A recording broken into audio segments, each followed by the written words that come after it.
Baik. Assalamualaikum warahmatullahi wabarakatuh. Perkenalkan, saya Wilda Hafidoh, NPM 221919198. Kelas E. Di sini saya akan mempresentasikan pemimpin pendidikan.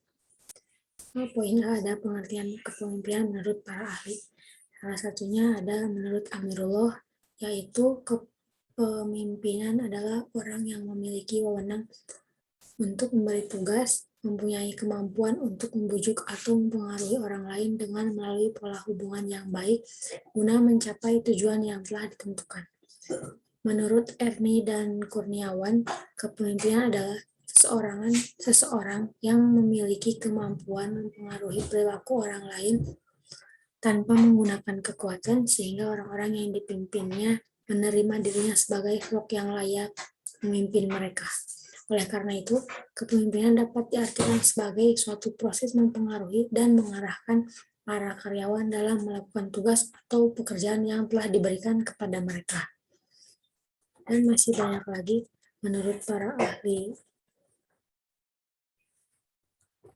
lainnya, salah satunya ada F.E. Munson, menjelaskan bahwa kepemimpinan merupakan kemampuan agar dapat mengatasi orang-orang sehingga mencapai hal yang maksimal dengan kemungkinan gesekan adalah yang terkecil dan pembentukan kemungkinan terbesar dari kerjasama. Dan masih banyak lagi pengertian kepemimpinan menurut para ahli lainnya. Poin B, fungsi pemimpin pendidik.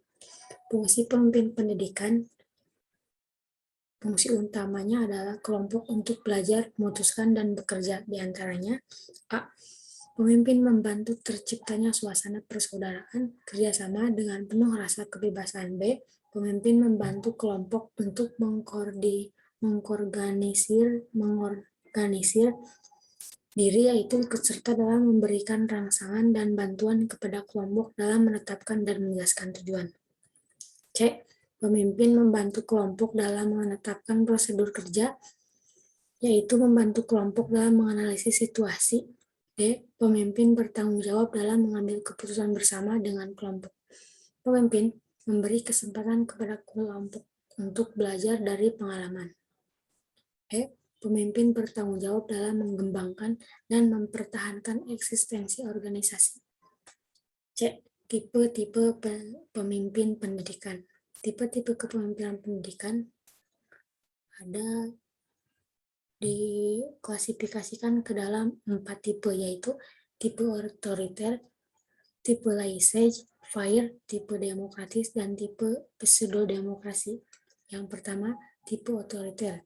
Disebut juga authoritarian dalam kepemimpinannya yang otoriter, di mana pemimpin bertindak sebagai diktator terhadap anggota kelompoknya. Dominasi yang berlebihan mudah menghidupkan oposisi atau menimbulkan sifat apatis atau sifat-sifat pada anggota kelompok terhadap pemimpinnya. 2. Tipe laissez-faire. Dalam tipe kepemimpinan ini, pemimpin tidak memberikan kepemimpinannya. Dia membiarkan bawahannya berbuat sekehendaknya.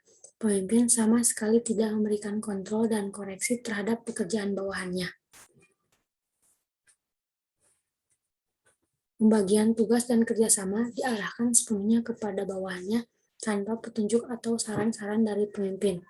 Tingkat keberhasilan organisasi atau lembaga semata disebabkan karena kesadaran dan dedikasi beberapa anggota kelompok.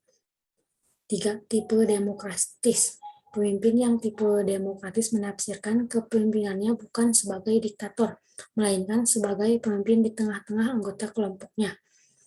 Pemimpin yang demokratis selalu berusaha untuk menstimulasi anggotanya agar bekerja secara produktif untuk mencapai tujuan bersama. 4. Tipe pseudo-demokratis. Tipe ini disebut juga demokratisme atau manipulasi diplomatik, yaitu pemimpin yang bertipe hanya tampaknya saja bersikap demokratis, padahal sebenarnya dia bersikap autokratis. Misalnya, jika ia mempunyai ide, pikiran konsep-konsep yang ingin ditetapkan di lembaga yang dipimpinnya, maka hal tersebut didiskusikan dan dimusyawarahkan dengan bawahannya, tetapi situasi diatur dan diciptakan sedemikian rupa sehingga pada akhirnya bawahan didesak agar menerima ide, pikiran, konsep tersebut sebagai keputusan bersama. Jadi keputusannya itu bersifat memaksa kepada bawahannya oleh si pemimpin tersebut. D. Syarat pemimpin pendidikan.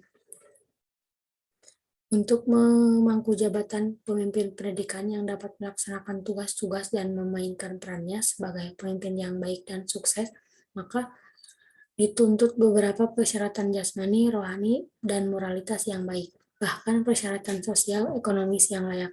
Akan tetapi, bagian ini akan dibutuhkan hanyalah persyaratan-persyaratan kepribadian dari seorang pemimpin yang baik.